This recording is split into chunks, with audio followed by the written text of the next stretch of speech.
Les poètes sont des enragés, malades du cœur de l'existence, qu'on épopille dans les eaux sombres et glacés de leurs apparences. Enfermés dans leur château d'ombre, ils trament leur mort et les attendent, aussi solides qu'inébranlables, comme une putain, comme un gisant, et redeviennent inséparables.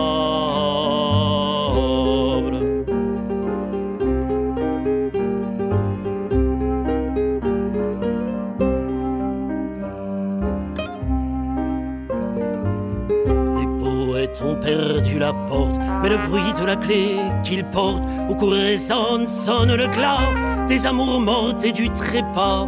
Filer des fils sur leur silence, les araignées et leur présence tissent la promesse d'une destinée, d'un chien malade ou d'une traînée, prince au royaume des écorchés.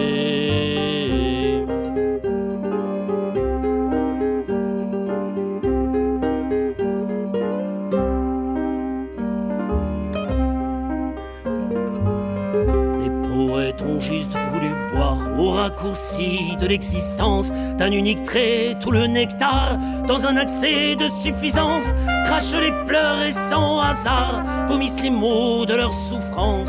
Le sang immonde à coups de rasoir envahit dans un flot immense leurs yeux qui sont devenus noirs.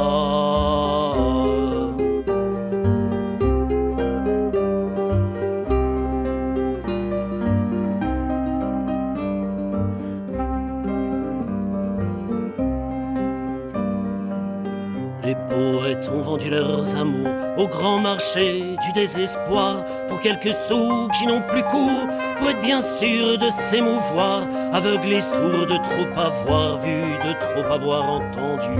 Ils déambulent au crépuscule et vont apprendre à disparaître, à s'effacer, à ne plus être.